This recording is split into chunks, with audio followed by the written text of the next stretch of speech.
Hello, I'm Henry Olamiju and this is Raise Your Game.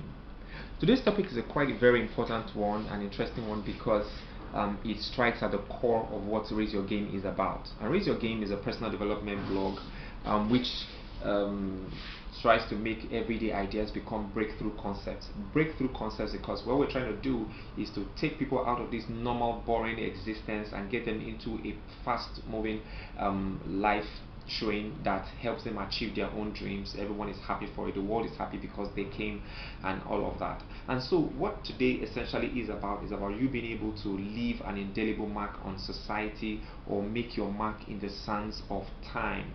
I was just going through something on the net this evening, and I was reading something about Steve Jobs and his travails and all the things he went through before he was able to design the iPhone and all of this. But I looked at why is it that we have these kind of issues that children just get born and all we just see is people just live normal boring lives, they die and they pass on to their children and things just happen. And I discovered that what we have is we have people who live between two endpoints. You have between birth and death, between the womb and the tomb. So essentially what happens is a child is born, the child plays all he or she likes, and after that the child is enrolled into school, and through the process of schooling this child is taught how to behave and how to not to be different from others, how to conform to the rules of society. And after some time the child is told, well, the next thing is to get a lucrative job or study a lucrative course that can get you into you get to make it in life.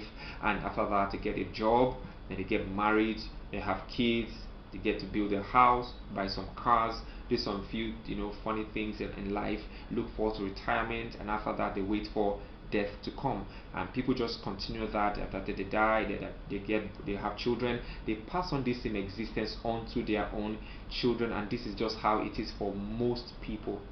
But the simple fact of life is that you see, children are born with creative bulbs in their brain, which means that they have new ideas and new ways of doing things. They have new thought patterns that can help, what new ways of writing music, new ways of developing technology for humanity, new ways of curing diseases. They have new light bulbs that essentially help to change the way the world is and the way the world will be over the next couple of years, decades, and centuries. But you see, what I see is that while we educate children to become doctors and society and how to behave normally in society, what we inadvertently do is that we put off these light bulbs in their brain. When we think them, we will ask them to conform to how people should behave in life. So essentially you tell a child, you don't talk like that, no, you don't write like that. What happens is you switch off a light bulb in the brain of that child, and that child's ability to create new ways of reasoning or thinking for the world to benefit from that light bulb just dies. And that is how people's lives usually are seen. And you find out that as people grow from childhood to adulthood, we essentially inhibit ourselves from making new decisions that help us break out of the mold of this life cycle. People just want to conform rather than just they just want to conform rather than just be different. They feel that being different sometimes can be difficult or can be seen as being as rebellion. But that is what we see. But you find out that the world as it is today was not so 100 years ago.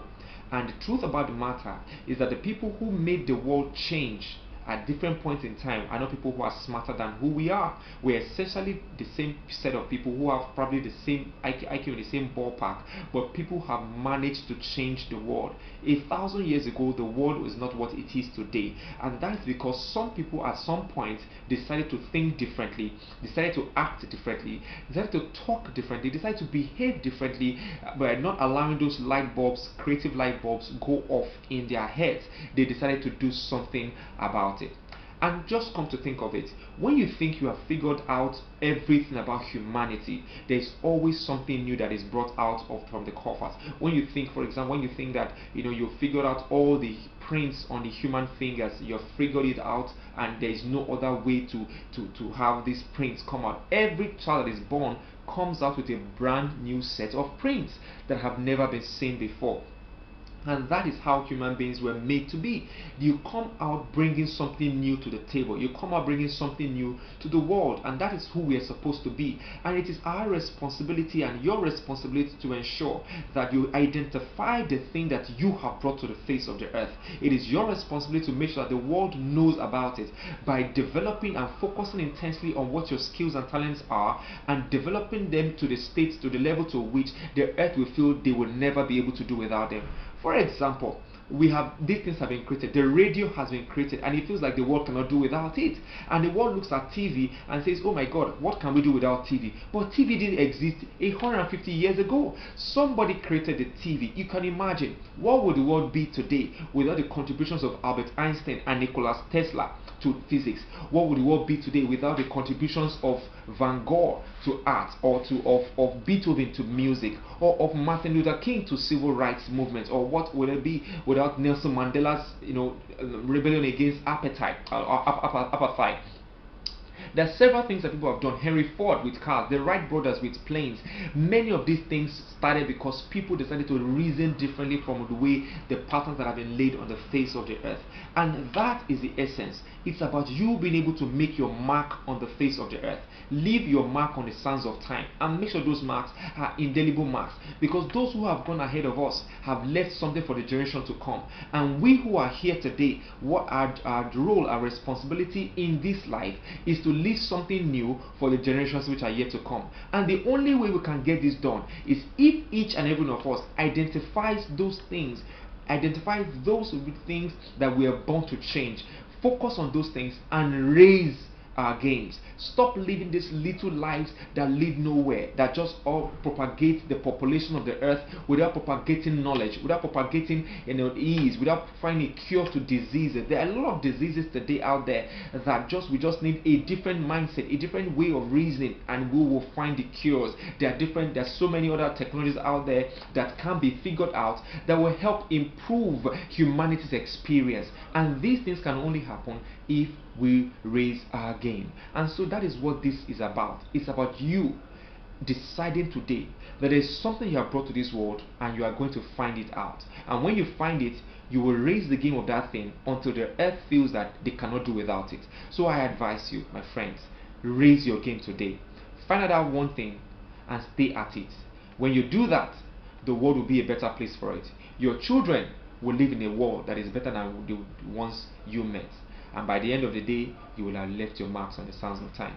Thank you for watching, and please, before you go, remember to subscribe to our YouTube page, Raise Your Game, and you will get every new blog delivered to your inbox as and when they are produced. Thank you very much. Once again, I am Henry Olamiju. Bye bye.